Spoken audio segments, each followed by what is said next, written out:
गर्मी की शुरुआत होते ही आग लगने की घटनाओं में भी भारी वृद्धि होना शुरू हो जाता है। ऐसे में फायर विभाग की टीम आग लगने की घटनाओं से निपटने के लिए चौबीसों घंटे पूरी तरह से एक्टिव मोड में रहती है। किसी भी आग लगने की घटना की सूचना मिलने के बाद तत्काल फायर विभाग की टीम मौके पर पहुंचती है तथा टीम के जवान आग की घटना से निपटने के लिए जुट जाते हैं। कभी कभी आग को बुझाते बुझाते फायर विभाग के जवान भी घायल हो जाते हैं। उसके बाद भी लगातार टीम के जवान अपने कर्तव्यों का निर्वहन किया करते हैं। फायर विभाग तो पूरी तरह से अपने कर्तव्यों का निर्वहन कर रही है, लेकिन आग की घटनाओं से बचाव के लिए लोगों को भी जागरूक होना अति आवश्यक है।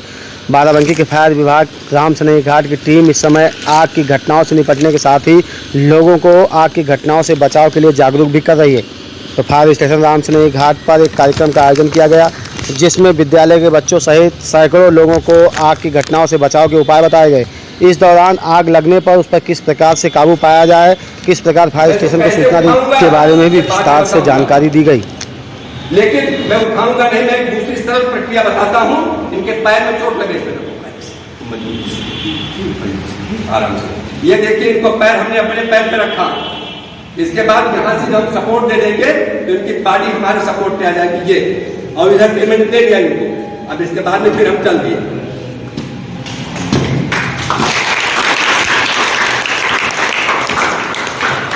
ये अभ्यास लेकिन अपने अध्यक्ष महोदय के इशारा पर हमने 2-3 के बता करके नमूना प्रदर्शित कर दिया कि अभी भी झोली में बहुत कुछ बाकी है, समय कम है।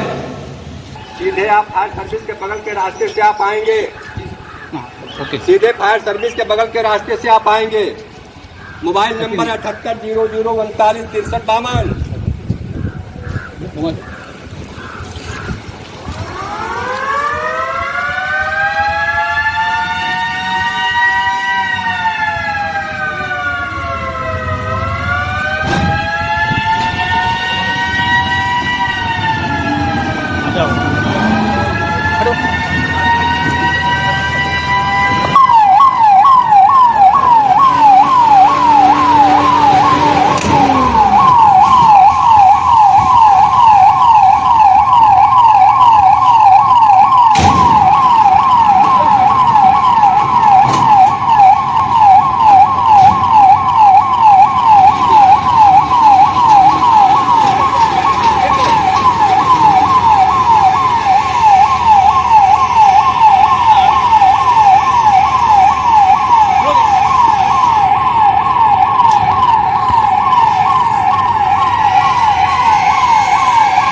करके हवाई जहाज तक कोई भी हम निर्माण नहीं कर सकते हैं। हमारे विकास का सहयोगी है आग।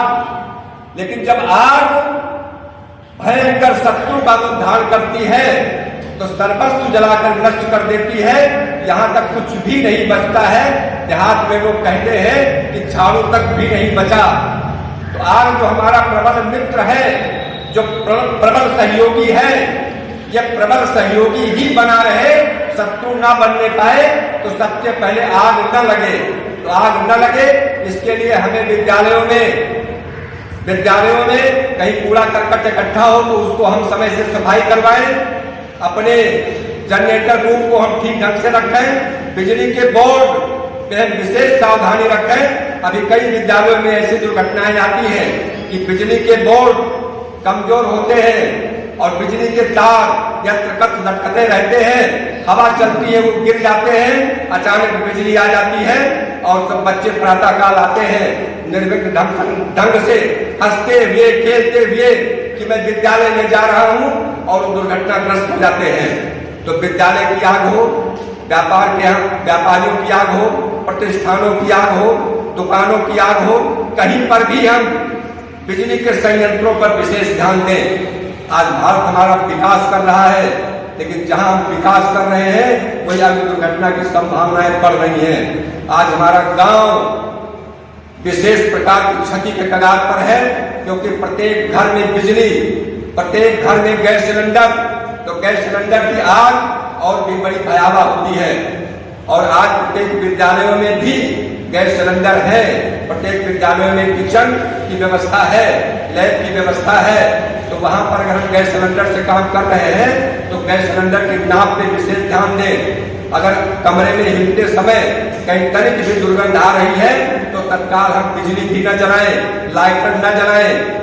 बिजली के बोर्ड पे किसी भी प्रकार की अंगुली हमारी नहीं जानी चाहिए कि कहीं से अग्नि दुर्घटना भड़के ना। तो विशेष ध्यान देने की आवश्यकता है। गैस सिलेंडर की आग जो अभी हमने ग्रामीणों में गांव-गांव में जा करके गैस को जला करके अब बुझाने की हमारे महान विभूत साथियों ने बताया है कि गैस सिलेंडर की आग को हम कैसे बुझाते हैं। गैस सिलेंडर की आग अगर लगती है तो सबसे पहले दूध का जो बोरा है उसको पानी में भिगो लीजिए और उसको इस तरीके से लपेटिए कि जैसे हमारा भी फायरमैन बताया है कि उसमें ऑक्सीजन नहीं जाने देंगे, आग बुझ जाएगी। तो बाराबंकी के रामसनेही घाट की फायर यूनिट इस समय जहां एक तरफ अपने कर्तव्यों का निर्वहन करते हुए आग की घटनाओं पर काबू पा रही है, वहीं पर आग की घटनाओं से बचाव के लिए लोगों को जागरूक भी कर रही है। फायर स्टेशन रामसनेही घाट पर एक जागरूकता कार्यक्रम का आयोजन किया गया, जिसमें सैकड़ों लोगों को मॉकड्रिल के माध्यम से आग की घटनाओं पर किस प्रकार से काबू पाया जाए इसकी जानकारी दी गई। साथ ही लोगों को जागरूक किया गया कि आग लगने की घटना होने के बाद तत्काल फायर विभाग की टीम को सूचना दें तथा टीम को सही मार्ग बताया जाए, जिससे तत्काल घटना स्थल पर पहुंचकर आग की घटनाओं से निपटा जाए। इस दौरान आग की घटनाओं के समय अगर कोई घायल हो जाता है तो उसको किस प्रकार से बिना किसी संसाधन के आग की घटना से दूर ले जाया जाए, इसके भी उपाय विद्यालय के बच्चों को बताएं। ऐसी तमाम खबरों को देखने के लिए बने रहिए राष्ट्रगुरु न्यूज़ के साथ।